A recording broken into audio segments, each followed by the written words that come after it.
What's up, Hoopers? Have you heard about the latest trend of blood flow restriction training? It's like the latest topic in rehab and also performance. So in today's episode, we're gonna go over blood flow restriction training 101.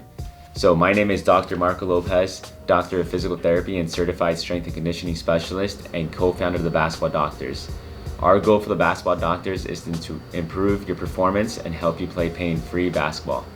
So this is not medical advice. So if you need medical advice, visit your healthcare practitioner or send us a DM. So let's jump into the topic of blood flow restriction training.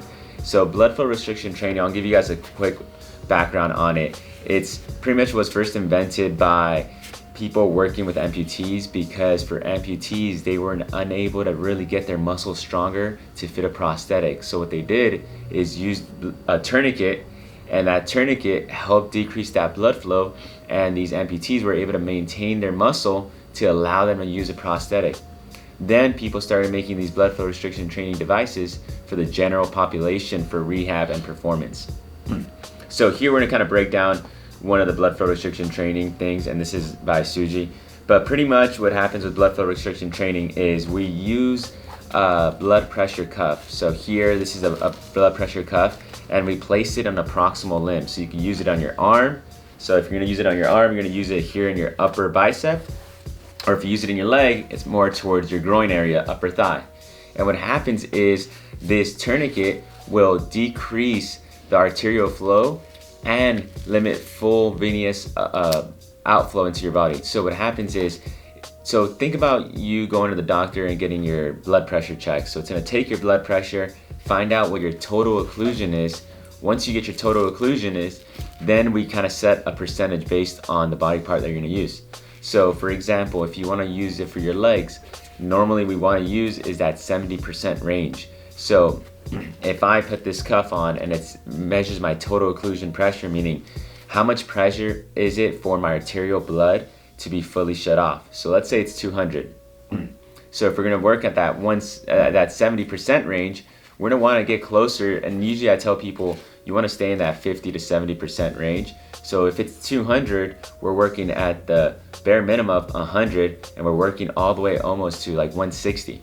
So in this range, we have that cuff while we're working out for the legs. For the upper body, we tend to go a little bit lower, so more in that 50% range.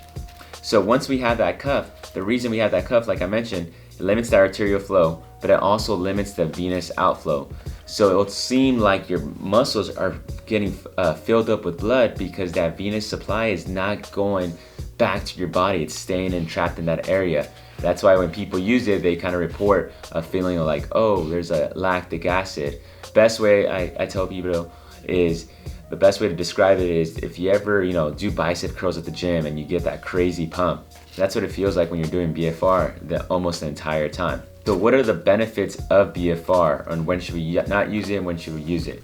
So pretty much studies have shown that as long as you're able to have surgery, so if you're cleared by your doctor to have surgery, you're okay to using BFR. If you're not cleared to have any kind of surgery, you're not recommended to use BFR, especially if you have like a DVT or history of blood clots, anything like that. We don't want to have you do BFR.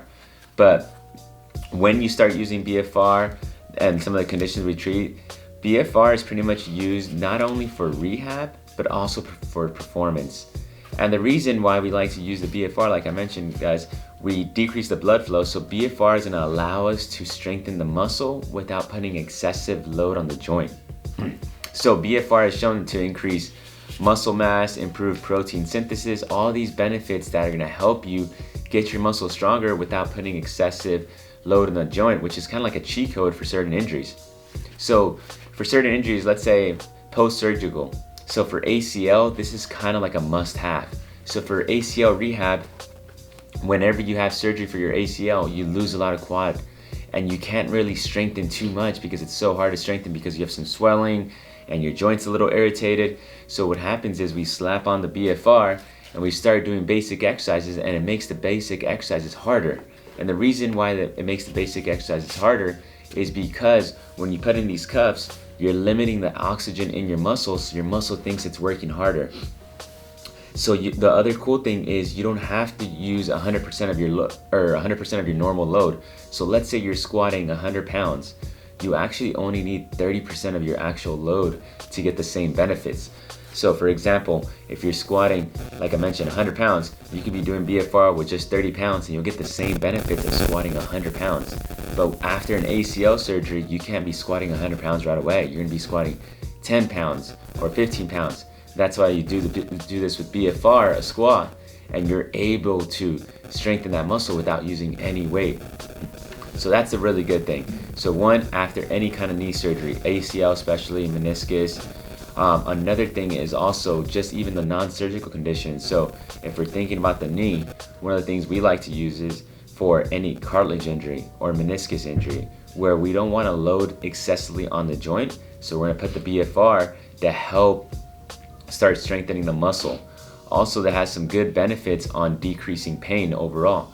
So we usually put this on, helps decrease their pain and allows us to do more exercises with the athlete.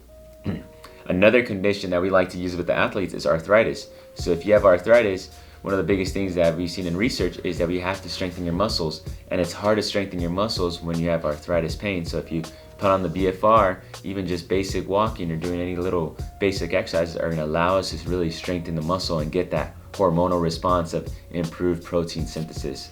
The other aspect of BFR that we like to use it on is performance.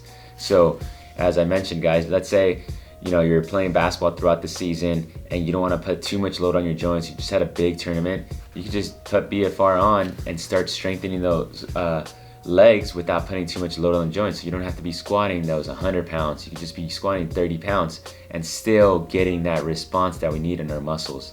So those are kind of like the big things on BFR. So kind of give you guys a quick recap. So BFR, we're placing a tourniquet, we're decreasing the blood flow to the muscle. The muscle then thinks it's working really hard, and that's why we don't really need to put too much load. So we don't need to be squatting 200 pounds. We only need 30% of our normal load to get the same benefits. And this is important after any kind of surgery. And it also has a pain response, so it has an analgesic effect, so it helps decrease pain. So this is good if you're having knee pain, and also it's going to help you with that performance side. So that's kind of a quick introduction of blood flow restriction training. So if you like this video, hit the like button, hit the subscribe button, and stay tuned for our second part series of BFR.